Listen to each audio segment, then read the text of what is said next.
सही। हमारे सब साथ ही रहेगा। असदुल्ला खान साहब की जानिब में आऊँगी। असदुल्ला खान साहब, तासुर ये दिया जा रहा था कि पीपल्स पार्टी की हुकूमत बनेगी आज़ाद कश्मीर में, लेकिन अब जब इंतखाबात हुए हैं तो नज़र ये आ रहा है कि शायद नून लीग की हुकूमत यहाँ पर बन जाए। और यहाँ पर हमने देखा कि पीपल्स पार्टी ने फिर धांधली के इल्ज़ाम भी लगाना शुरू कर दिए, उन्हें अल्ट्रा फॉर्म 47 की जो है इलेक्शंस कहना शुरू कर दिया है, जबकि इसी फॉर्म 47 हुकूमत जिसको वो कह रहे हैं वफाक में उन्हीं के साथ वो आइनी ओहदे लेकर भी बैठे हुए हैं। देखिए, हमाद साहब अभी कह रहे थे कि निज़ाम कमज़ोर हो चुका है।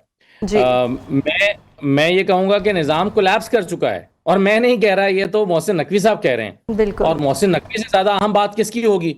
वो कहते हैं कि निज़ाम कोलैप्स कर चुका है, और जो निज़ाम कोलैप्स किया है, इलेक्शन कमीशन इसी निज़ाम का हिस्सा है। और अगर निज़ाम कोलैप्स कर गया है तो फिर इलेक्शन कमीशन भी तो कोलैप्स कर गया है ना। आप माने 8 फरवरी 2024 के इंतखाबात, उसके बाद होने वाले तमाम इंतखाबात, और उससे पहले भी जो इंतखाबात हुए हैं वो भी कभी आइडियल नहीं रहे। लेकिन अब तो पिछले कुछ अरसे की कारकर्दगी को देखते हुए या इदारों की सूरत हाल को देखते हुए मोहसिन नकवी साहब ने ये कहा है ना कि निज़ाम कोलैप्स कर चुका है, जिसको DGISPR ने कई हवालों से इंडोर्स किया। अगरचे उन्होंने ये जुमला तो नहीं कहा, लेकिन उन्होंने कुछ हवालों से इसको इंडोर्स किया कि हाँ, गुड गवर्नेंस का बड़ा मसला है, गवर्नेंस ठीक नहीं है। गवर्नेंस ठीक ना होने का मतलब भी तो यह है कि निजाम काम नहीं कर रहा। बात तो वही कर रहे हैं DGISPR भी। तो इससे हमारे पास तो इसमें बहस करने की कोई गुंजाइश ही नहीं है कि ये निजाम मौजूद है। ये निजाम जब कोलैप्स कर गया है, तबाह हो गया है, इसका मतलब ये एग्जिस्ट ही नहीं करता।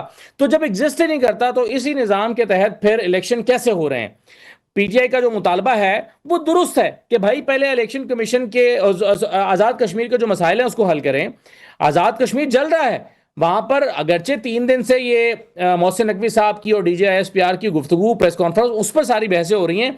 इसका मतलब हरगिज ये नहीं है कि आज़ाद कश्मीर के हालात ठीक हो गए हैं। आज़ाद कश्मीर में वो बेचैनी मौजूद है, वो लोगों के शिकवे मौजूद हैं, लोग सड़कों पर हैं, बाजार दुकानें बंद हैं।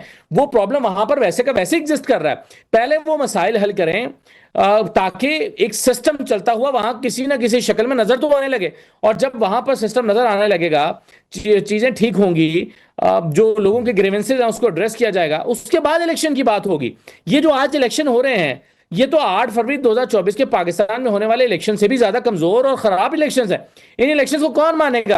अब लड़ाई नून लीग और पीपल्स पार्टी के दरमियान हो रही है, जिसका आप जिक्र कर रहे हैं। आपने कहा कि तासुर ये दिया गया है था कि पीपल्स पार्टी आजाद कश्मीर जीत जाएगी। तासुर तो ये भी दिया गया था कि गिलगित पीपल्स पार्टी के, और नून लीग जो है वो कश्मीर नून लीग का, तासुर तो ये भी दिया गया था। लेकिन पीपल्स पार्टी जिस रास्ते पर चल पड़ी है और जिस तरह से रिएक्ट कर रही है, अगरचे नून लीग भी इसी तरह से रिएक्ट कर रही है मोहसिन नकवी साहब की बात को, राना सनाउल्लाह ने भी वैसे ही रिएक्ट किया है जैसे मुराद अली शाह ने रिएक्ट किया है। दोनों सियासी जमातें इस मामले पर एक पेज पर दिखाई देती हैं, और जो जमातें रिएक्ट कर रही हैं वो जानती हैं कि वो मोहसिन नकवी साहब को रिएक्ट नहीं कर रही, वो मोहसिन नकवी साहब की पार्टी को रिएक्ट कर रही हैं।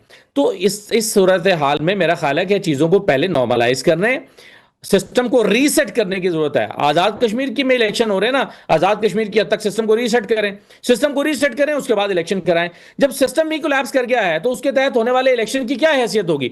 तो मेरा यह ख्याल है कि ये जो इलेक्शन हो रहे हैं इसके बाद आजाद कश्मीर में बेचैनी को एड्रेस नहीं किया जा सकेगा, ये बेचैनी बरकरार रहेगी। इसलिए ये इलेक्शन का होना या ना होना बेमानी दिखाई देता है। जी।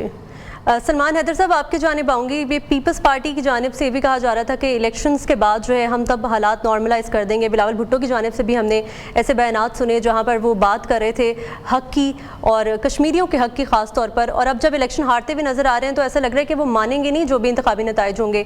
बड़ी पार्टियाँ इंतखाबी नताइज के पीछे लड़ रही हैं, और जैसा कि भी बात की असदुल्ला साहब ने कि सिस्टम को रीसेट की ज़रूरत है वहाँ पर।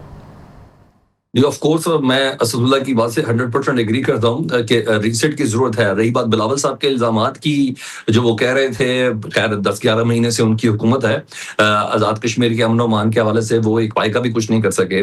और मौजूदा इलेक्शन के दौरान जिस तरीके से कंपेन रन की गई और लॉ एंड ऑर्डर की जो सिचुएशन रही, इवन राठौर साहब जो हैं वजीर आजम और पीपल्स पार्टी की तरफ से आजाद कश्मीर के, वो भी बड़े बेकस और लाचार नजर आए। वो भी एक ट्वीट करके बताते हैं कि जी फलानी जगह पे धांधली हो रही थी, हमारे ज़दोकोब किया गया। तो रेट का अंदाजा तो आप इससे अंदाजा लगा लें कि पीपल्स पार्टी इस वक्त हुकूमत रख के इस वक्त आजाद कश्मीर के अंदर अपनी क्या रेट रखती है, और इस इलेक्शन के नतीजे आने के बाद वो अपने वादों को वफा किस तरीके से करेगी।